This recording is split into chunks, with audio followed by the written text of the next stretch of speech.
Oi, gente, meu nome é Letícia, a minha dupla é a Beatriz Coutinho e o nosso trabalho vai falar sobre a expressividade na formação do jornalista, as contribuições da fonoaudiologia no contexto educacional. O artigo que a gente teve como base, ele relaciona as contribuições da fonoaudiologia na formação do jornalista, e ele foi desenvolvido dentro de uma disciplina de graduação de jornalismo, dentro de um laboratório de voz e expressividade. Nessa pesquisa, eles demonstraram a importância do trabalho com a expressividade na educação superior através de produções escritas, com textos, produções sonoras, demonstrando a importância e o impacto de todo esse trabalho, promovendo sempre reformulações curriculares para progredir o curso que foi oferecido. E isso tudo ocorre sempre visando espaços sociais e educacionais que ampliam o espectro comunicativo dos futuros profissionais que se formarão e também uma formação de uma cultura voltada para o cuidado, saúde e qualidade de vida do trabalhador de comunicação.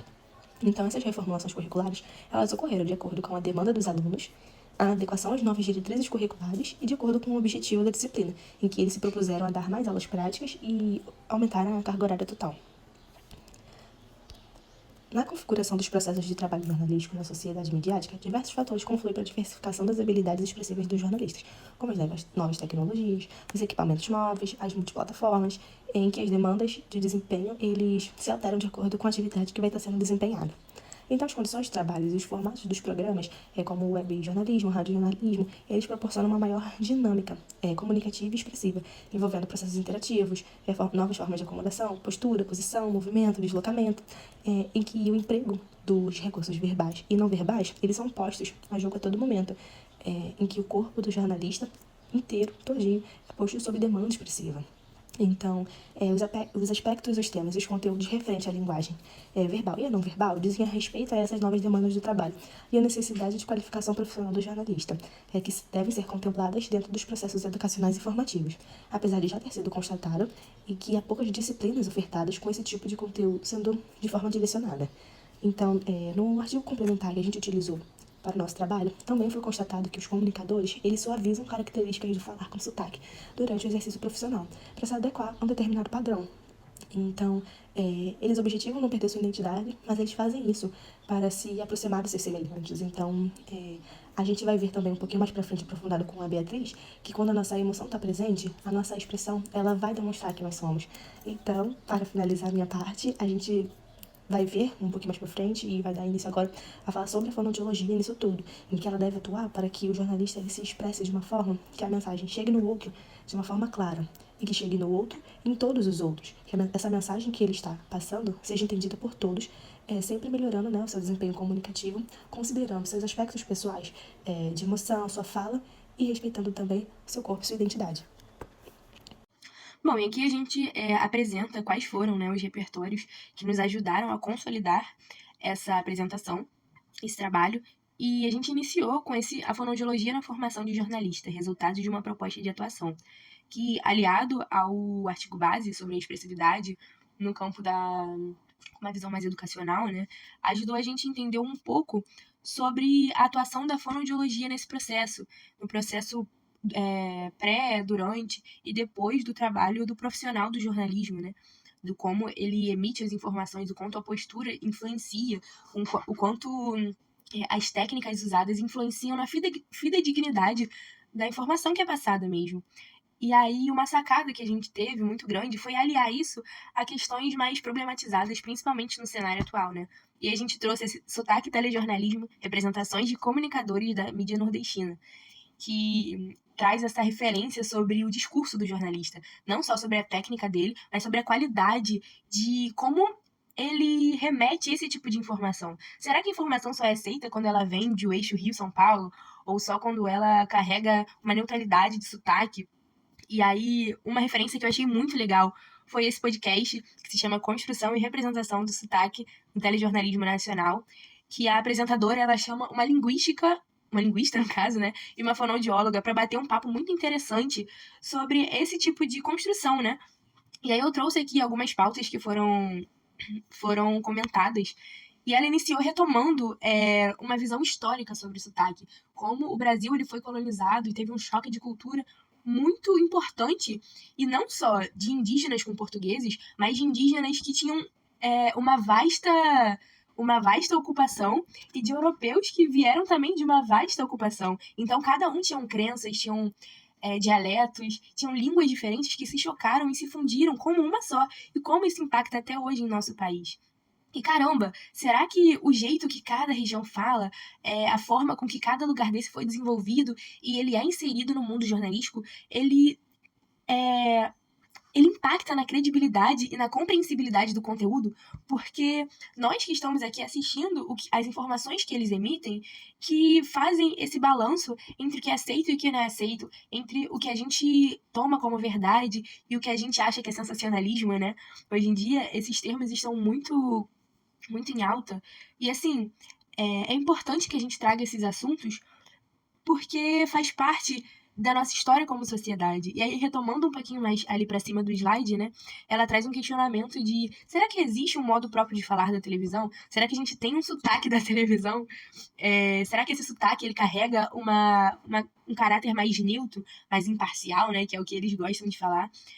Porque a gente tem que ter muito cuidado em caracterizar o jeito que as pessoas falam com juízo de valor. Porque a gente tem que ter muito cuidado com o jeito que a gente olha para o discurso do outro, para que a gente não sobreponha a forma com que esse discurso é emitido de quem a pessoa é. Sabe? A linguagem, ela acaba sendo um reflexo socioeconômico da onde a pessoa foi inserida, mas isso não pode resumir quem ela é. Isso não pode resumir o nível de intelecto que ela possui. Isso não pode resumir a forma com que ela lida com os problemas dela, enfim. Então, como que a gente tem lidado com isso, não só como pessoa, mas como profissionais da fonoaudiologia, sabe? É um tópico muito relevante que eu vou trazer agora, né? Que ela abordou, que é que esses sotaques, esses traços que são previamente suavizados no momento mais técnico, né, de apresentação ao vivo, eles são intensificados no momento que as emoções são afloradas. E aí eu trouxe uma reportagem muito atual e muito interessante, que ela foi feita pela Patrícia Poetas no momento do encontro, que ela vai apresentar uma gravação e aí a gente consegue ver uma comparação quase que simultânea da fala dela nas gravações ao vivo, dentro do estúdio, e na fala dela da gravação em Campo Livre, que no caso é no Rio Grande do Sul, para documentar toda a tragédia que aconteceu sobre as regiões alagadas e as famílias, né, que foram impactadas com isso. Então, nessa transmissão, ela tem uma postura antes de chamar a gravação, ela mostra um discurso muito mais mecanizado, muito mais técnico, e depois que a gravação é apresentada, a gente vê algo muito mais fluido, muito mais espontâneo, sabe? E calhou de nessa gravação ela encontrar com alguns familiares dela. E aí, no momento ali das saudações, das preocupações e felicitações, ela não se preocupa mais tanto com a tecnicidade do trabalho dela, né? Claro, com muito profissionalismo, mas ela deixa que alguns traços de linguagem sejam explorados ali no momento. Então a gente vê um sotaque mais carregado, a gente vê uma forma de tratar as pessoas mais informal.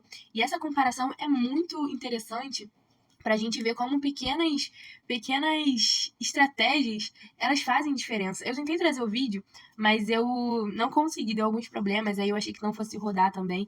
E aí eu achei melhor explicar, mas seria muito melhor se a gente tivesse o vídeo para apresentar, né? Mas eu coloquei todas as informações nas referências do dia para ficar mais fácil também de acessar.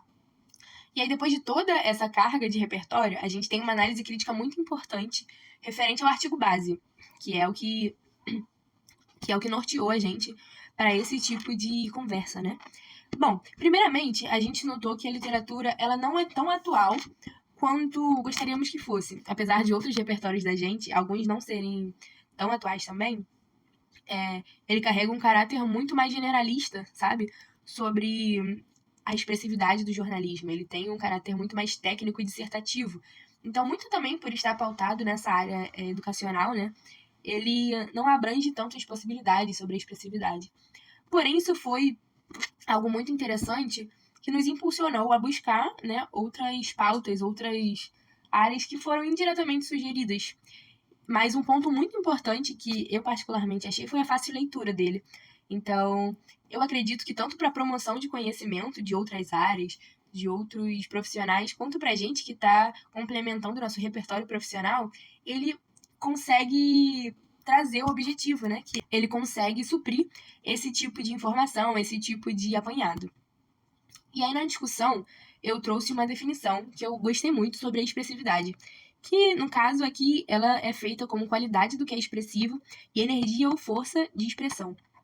Então a gente retoma aqueles conceitos, né, de caramba, o jeito que eu falo impacta na compreensibilidade de outras pessoas, o jeito que eu falo, ele impacta na credibilidade do que eu falo. E aí eu trouxe como se fosse uma nuvenzinha, né, de palavras, destacando em maior fonte o que é mais visto, e em menor fonte o que tem de influência, mas não tanta, em relação à expressividade do jornalista, do jornalismo, né? E aí eu trouxe aqui a seriedade, o vocabulário, a neutralidade, a fluidez de um discurso, a postura do próprio emissor da informação, né? A informação em si, a prosódia, a racionalidade de como eles lidam com essas informações. Então, assim, o principal que a gente vê, tanto em conversas como nesses textos aplicados, é a neutralidade da informação, a postura que a pessoa tem diante da técnica, da fala. E assim, uma reflexão muito importante que a gente trouxe no trabalho foi qual a ótica do profissional fonoaudiólogo em relação à comunicação desses profissionais, sabe? A gente prega um discurso muito técnico em relação a como as pessoas têm que agir, em relação a como as pessoas devem treinar por horas para alcançar um objetivo que foi passado para elas. Mas caramba, a gente tem que ter a sensibilidade e a preocupação de saber que isso não pode ser um apagamento de personalidade, isso não pode ser um apagamento de regionalidade em relação ao que aquela pessoa carrega, ao que aquela pessoa construiu na história de vida dela. Então, esses mecanismos passados, né, esses inputs e outputs, desliga e desliga, de quando eu tenho que suavizar mais, quando eu posso deixar isso menos visível, ele pode ser mais tranquilo, ele pode ser mais leve. E aí, como conclusão, a gente, né, tem uma visão geral sobre tudo que foi falado, o nosso tema da atuação do fonoaudiólogo na formação do jornalista, que a gente acrescentou um teor crítico, né, em relação à diversidade nacional que a gente tem. Então, muitos pontos importantes para que esse trabalho fosse feito foi a relação da fidedignidade de um discurso e o profissional, os momentos que o aprimoramento da comunicação oral se faz presente, os benefícios dessa abordagem, que são tanto para o profissional quanto para a pessoa que recebe a informação, problematizações importantes referente ao tema, e principalmente o papel que o fonoaudiólogo não ocupa no momento da aprimoração oral. A gente tem que entender que a gente lida com pessoas, a gente lida com histórias, a gente lida com vivências para além de profissão, né? Então, entender o nosso limite como profissional, como alguém que molda grande parte da vida de alguém, faz diferença. Faz com que o refinamento da qualidade do trabalho dele venha carregar um sentimento de amor, um sentimento de leveza, ou um sentimento amargurado, um sentimento reprimido. E aqui a gente tem as nossas referências bibliográficas, além, né, do artigo base, que foi muito interessante fazer, foi muito interessante ler, ouvir e discorrer sobre durante o trabalho. E assim a gente encerra agradecendo a atenção, agradecendo pela sugestão e principalmente esperando que vocês gostem do nosso trabalho. Um beijo. Tchau, tchau.